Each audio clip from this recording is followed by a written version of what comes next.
Good morning, everyone. It's wonderful to be here. We've been conspiring to make this happen for a long time, so I'm glad we were finally able to make it happen, and thank you to KPMG for hosting this event. I thought I would just share with you for the next half hour or so sort of my journey around pro bono work, but also since starting the Taproot Foundation and then leaving the Taproot Foundation, what I've been doing with my new social innovation organization to really sort of take this work to a whole nother level. So you guys, you ready? Enough coffee? Everyone had enough coffee? All right.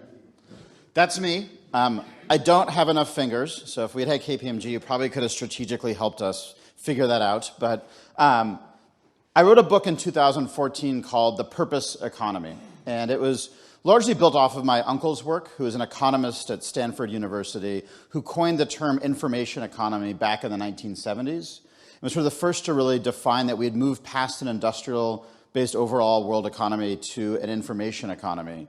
And what I saw as I was leaving the Taproot Foundation to start my new venture and to write this book was that we're actually seeing fundamental changes happening in our society that aren't just about a niche. It's not just about some small side opportunity, but actually it's a fundamental restructuring of our economy. It's a restructuring of consumerism, and it's a restructuring of the workplace.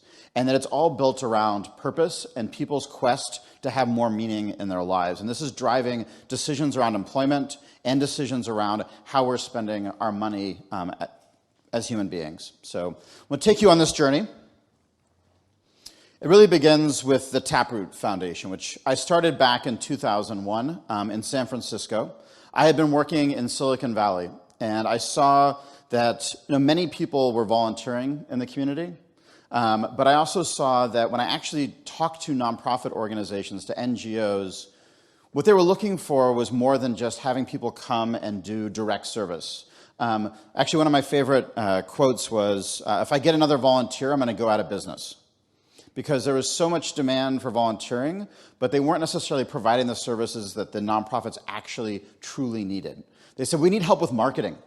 We need help with technology. We need help with HR. We need help with accounting, with strategy. We have these incredible executives coming who are making $500 an hour, and they're doing work that would be paid $15 an hour. We need them to be using sort of their talents to truly help us build the capacity of our organization.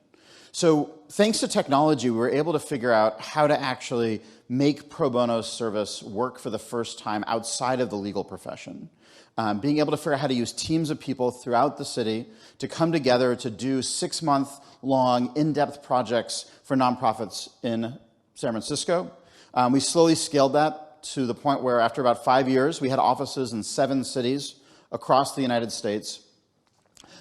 We became the largest nonprofit consulting firm in the world, and we celebrated for about 30 seconds, and then we realized how lame that was because there was so much more need than we were just like a tenth of a percent of what was needed.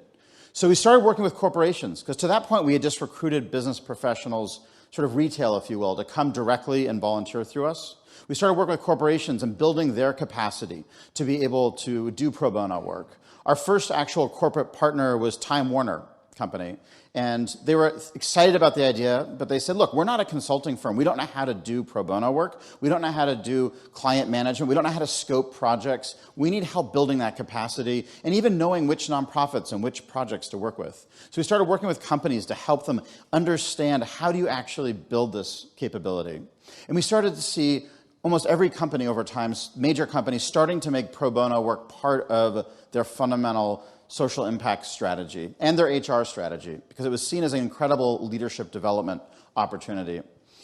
But we realized that that still wasn't getting it big enough, because there's so much need in the United States for pro bono work. So we partnered with the president and the White House to create a challenge, to challenge companies to pledge dollars towards pro bono service, saying, it's great you're doing volunteering, it's great you're doing philanthropy, but we want you to actually pledge to help address this incredible need in the community for pro bono work.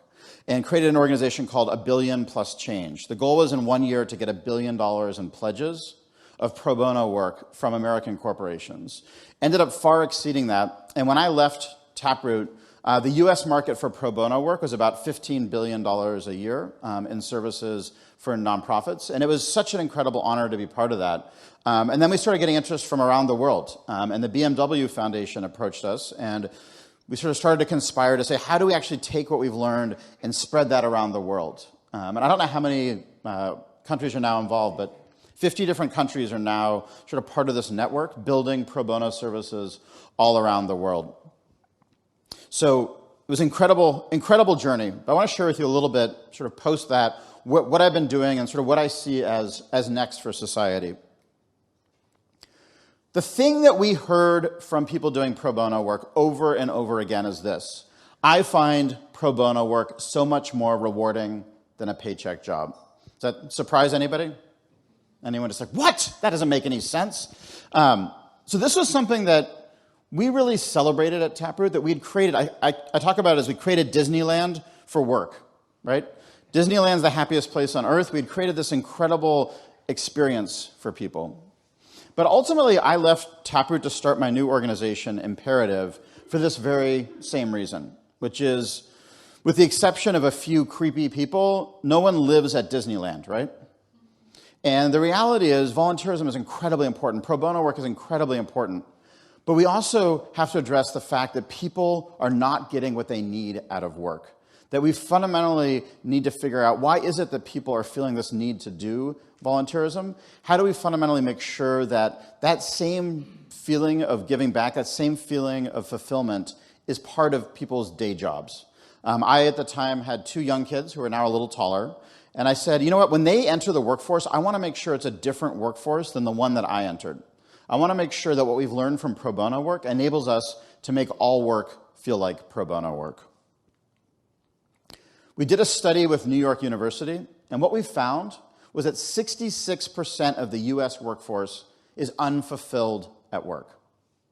And I want you to think about what that means on a human level. So for one person to be unfulfilled at work, working 8, 10, 12, 14 hours a day, and not feeling fulfilled in that work, what does that mean? Like, what does that do to that human soul? What does that mean for an organization to have 2/3 of your employees unfulfilled? What does that do to the team? What does it do to the culture? What does it do to productivity? And then think about it at a societal level. We know that when people are unfulfilled, it affects their health. It affects their civic engagement. It affects every aspect of their life. It's holding back our economy. It's holding back every single aspect of who we are as a people, that we spend so much of our time unfulfilled. I believe strongly that there's no more important statistic in the world right now than this one. If we can flip this and have the majority of people fulfilled at work, it'll impact health, education, civic engagement, economy, etc. Because we're leaving so much of our overall human soul untapped, unleveraged. And why does this matter so much that we're fulfilled at work? In a recent study we did, we found that if of the people who are fulfilled at work, or in life, right? So people who say, I am fulfilled in life, only 1% said they were unfulfilled at work. So just think about that for a second. So historically, the narrative about work has been, for a lot of people, work is just a job, right? It's fine for work to just be a job. You can get your need for meaning and fulfillment elsewhere, through volunteering, through religion, through your family, etc. What this statistically says that that's what we call in America bullshit. It's fundamentally not the case. We've been building off this narrative that work doesn't have to meet this need, but the reality is every employee in your organizations that are unfulfilled at work, statistically the odds are they are unfulfilled in their lives. They bring that home and it's affecting their children, it's affecting their partners, it's affecting their community, it's affecting their health. This is a moral imperative to address, making sure that people are fulfilled at work. So I want to talk a little bit about what we've learned about why has purpose and fulfillment become so important to people, and what do we know about the science of actually how to help people make their work, including volunteerism, more fulfilling. Purpose is the answer. And unfortunately, you can't just buy it in a can. That would be amazing if we could just create we could create a factory down the street here and just everyone buys their can of purpose and just eat it every day. The challenge with purpose is that it's fundamentally emotional and psychological, which is a new thing for companies to address. We've addressed in companies content, rational thought, etc. But actually, we now have to become much better at understanding psychology and emotion, because those are the things that actually create that sense of meaning. We are at a moment where there's incredible appetite for this as well. I mean, the desire for companies to do better, the desire for people to feel like they're part of something bigger, is at a level it's never been at before. We're seeing so many problems all over the world, and for the first time, we truly have a universal global threat in climate change that just didn't exist before. You know, with World War II, with some of these incredible sort of historical battles, there was an enemy that was another people that it could point to. We now have a collective challenge that everyone is going to feel the consequences, especially our children. And this has inspired new generations to really feel like they want to see work be different. They want to be part of the answer, not part of the problem. We also, in the last 20 years, have had incredible breakthroughs in science and research. We now, just in the last 20 years, have so many insights into neuroscience and how our brains actually work that just simply wasn't there before. So we didn't know necessarily how to help people be more fulfilled at work. We also have the whole field of positive psychology that's emerged. Psychology used to be about what's wrong with you and how do we treat ailments, the same way healthcare used to be about, oh, you're bleeding, we got to stitch that up, instead of how do we actually help you stay healthy in the first place. We now have a whole body of research that's about when people are at their best, what gets them there, and how do we help people be at their best. And again, we treat this as something that sort of becomes such a normal topic of conversation, but this is really pretty brand new science that's now giving us insights that enable us to change work. So the best way to understand this neuroscience is to go back to when our ancestors were living on the Serengeti, living in caves, before there was such thing as a job. Right? There were no jobs. Jobs are not a natural thing. There was no such thing as a company. And there certainly wasn't anything called a manager, right? When we were just sort of living back in the day. The thing, more than anything else, that predicted our survival was whether or not we had friends, whether or not we had a tribe. As human beings, surviving on our own in the wilderness without a tribe was a death sentence. It was basically impossible to survive. And that's part of also biologically. We have children that can't care for themselves for longer than almost any species, which also just reinforces our need as a species to have connection to other people. It is what enables us to feel secure, because that's actually biologically what we needed. So our brains started adapting to give us rewards for when we were connecting with people, and when we weren't connecting with people, to actually create pain, emotional pain from disconnection. Or if we saw other people as a threat, it also triggered that. So as we think about purpose and meaning and fulfillment, a lot of it ties back to relationships. So the first thing that we need at work is we need to feel safety in our tribe. We need to feel connection to other people. We need to feel like we have genuine, trusting relationships at work, which frankly, the majority of people do not have those relationships today. The amount of trust in the workplace has gone down radically in the last 20 years. The amount of civility in the workplace is now at all-time low levels in terms of people's actual respect for each other. So we have to address this. This is also why pro bono work and volunteering is so attractive, is that it is usually an opportunity to actually focus on relationships in a way we don't often at work. So the second thing is, if you're in your tribe, picture yourself with your tribe of 20 people living on the Serengeti. What do you have to do to stay in that tribe? Because there's limited food. Who's the sort of first person to get fed? Who's the last person to get fed? What does it take for you actually to remain a fed member of your group? And that's that you're adding value. If you add a lot of value in that group, they're going to want to make sure you stay alive. If you're not adding a lot of value, you're in threat of being kicked out or not getting that last shank of the zebra or whatever it is that your tribe is eating. So we have this incredible need to make an impact. And this desire to make an impact is biological because we need to feel like we're contributing. Otherwise, we biologically fear that we will be kicked out of our tribe and thrown out into the wilderness, which now seems silly, but that's how we're actually wired. So we need at work to feel like we're making an impact, or we actually trigger this negative response of it being a threat. So when people say, I want to make an impact at work, it's not just because that's a nice thing to do. We're biologically wired to need that to feel safe. And then finally, given that there's so much change constantly going on in nature, we have to constantly adapt. And people need to feel like they're growing, that they're being stretched. Otherwise, they, again, don't feel safe in that tribe because they don't feel that they're going to be able to contribute consistently going forward. So work, whether it's pro bono work or the work we do every day, has to meet these three needs for us as human beings. We need to have honest human connection. We need to add value and to really feel like we're adding value. And we need to be constantly growing so that we feel like our relevance is there. It's sort of this simple and this hard. But this is why pro bono work was the most rewarding experience people had, because it was basically all of these incredibly optimized. Because you were working with new people or working with people in a different way, so you felt like this emotional connection.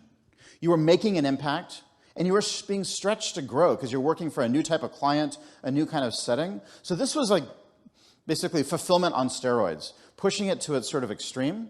But that same lesson can be brought into our work today. When we surveyed university students across the United States, it was interesting. One of the things we heard was that 31% of college students would rather major in a purpose than a subject. So just think about that back when you were in college. If instead of saying, I want to be a political science major or an engineering major, you could actually major in purpose. This is a fundamental shift going on with the next generation, that's seeing that professions are slowly going away, and that one sense of purpose and who they are is actually what's going to help them navigate the new world. A quick aside, I normally have a couple slides on this, but I can't help but share because I love it. If you think about what a professional is, right? We were all grown up and told, be professional. I want to be a professional. It's just like it's like a badge of honor to be a professional, right? And what is a professional? There's a lot of different aspects to it, but at the core, a professional, what separates them from someone who's not a professional is that they can do similar tasks over and over again with the same result, right? Why do you go to a doctor versus just going for surgery from a neighbor, right? It's because a surgeon can do it consistently over time with the same result. Why do you go to an accountant? It's because they have done the same thing over and over again with the same result, right? Same thing in sports. A professional athlete consistently makes the play, right? So now, what is the definition of what AI can automate?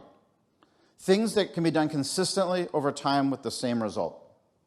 So what's happening over time is that basically anything that's quote-unquote professional are going to be the things that AI is going to replace.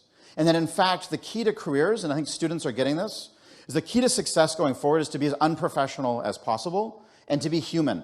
Because that's what's going to differentiate us in a world in which AI is fundamentally replacing things that are repeated activities for the same result.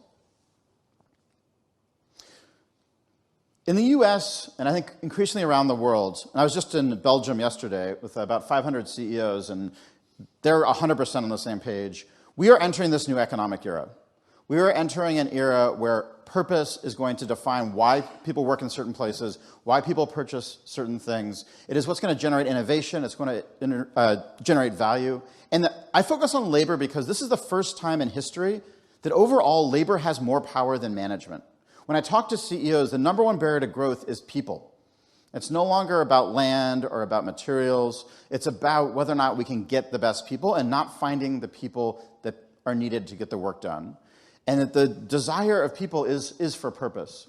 And we're seeing some organizations that are seeing this change, and they're putting up an umbrella, sort of hoping to weather the storm. They're not quite sure what to do with it. And we're seeing others that are grabbing a surfboard and truly sort of riding this wave and realizing it's transformational for their business. I published my book back in 2014, The Purpose Economy. Just last month, the Business Roundtable, which is an organization of the top CEOs in America, announced for the first time, and this was, I'm sure many of you saw this, but this was a watershed moment for this change. They announced that they were going to change the definition of the purpose of a corporation. And these are many of the top CEOs in the world, the largest companies, said shareholder primacy is no longer the case. That model doesn't work of just optimizing for the shareholder. That we now have to look at it much more holistically, that customer success is just as important. Employee fulfillment and engagement is just as important. Our supply chain and ethical supply chain is just as important. And our impact in the community is just as important. This is not a question of sort of creating a volunteer program. This is about a fundamental shift in how companies are defining success. And most companies still don't fully know how to do this, but they know it's what's necessary to be able to make sure that this world thrives and that their companies thrive going forward. I want to talk for a second about, I think, one fundamental difference here that is the core of the change that needs to be made at companies. How many of you have heard of employee engagement? So, most of you. So employee engagement was invented by the Gallup Corporation in Washington, D.C. about 30 years ago. And employee engagement is at its core a measure of discretionary effort. So basically, how much are people working more than you're paying them for, right? How much are people volunteering for your company? It's a measure that measures work based on a management philosophy of how do I get the most out of my people? How do I take these human resources and how do I get the most output from each of these units of human beings, right? It's a factory model of how we think about people. How many of you on your deathbed you think will be thinking, oh my God, my life was so engaging, right? It's not what we want. We're not looking to be engaged. What we want to be is fulfilled. That's what we're going to be thinking about when we're on our deathbed. Did I have great relationships? Did I leave the world a better place than I found it? Did I lean into my fear and take action, or did I shrink in those moments?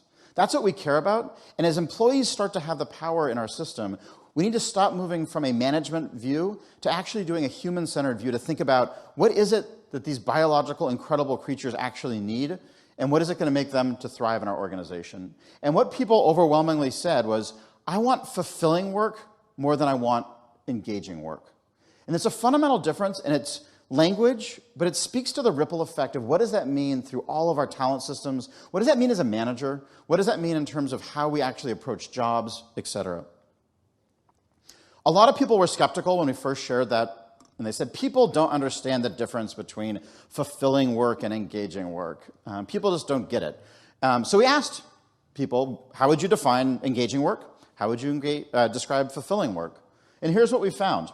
Engaging work characterized by being active and busy, right? Fulfillment, you see love, happy, and joy. These are emotional states. What do you see when you see these two lists? Anything stand out to you?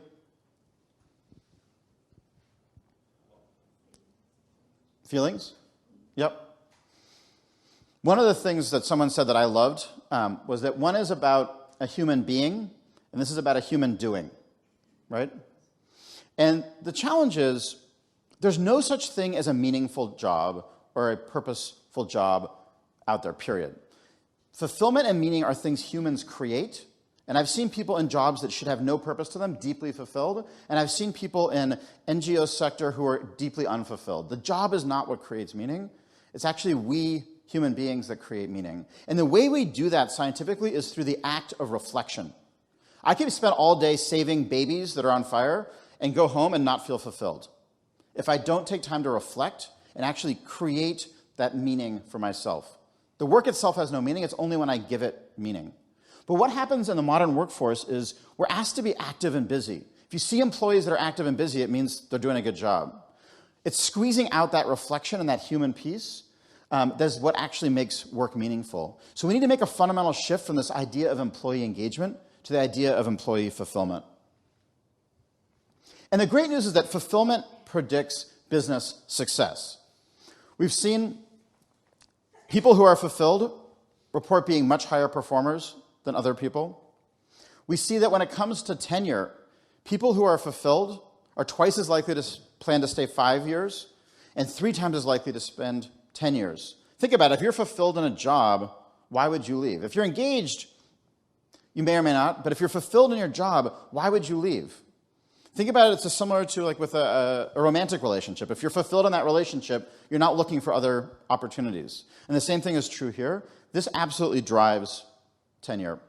And then finally, how many of you know employee net promoter score, the concept? So half of you. So net promoter score, you've probably seen surveys for products, like how likely would you be to recommend X product, right? This microphone. Damn good microphone. I highly recommend it. Same questions asked. How likely would you be to recommend working at your organization to other people? And we found people that were fulfilled are what's called promoters. They're people who are inside the company speaking well about the company. When they go out for drinks with your potential new hires or clients, are speaking well of the company. They're fundamentally building your brand, which is even more important in the world of social media. People who are unfulfilled are overwhelmingly very negative detractors. They're poisoning your culture, and they're poisoning your brand out in the community. They're talking smack about your organization. They're not helping you build the brand. So this, from a reputational standpoint, which is so important now, is incredibly important. I want to close pretty soon, but I want to share with you just a couple things that we're finding in our research actually make work fulfilling for people. The first thing is that strong correlation that if people know what fulfills them, they're more likely to be fulfilled at work. It's kind of shocking, right? So when people actually know they're fulfilled, it means that they're actually able to reflect more easily, they're able to make decisions, they're able to appreciate what they're doing. Whereas if people don't know what fulfills them, they're sort of just bumbling through their day, and they're very unlikely to be fulfilled because they're not going to create the reflection to actually do that. And yet most people don't know what fulfills them. So one of the incredible opportunities for you as leaders is to say, how can we help our employees know what fulfills them?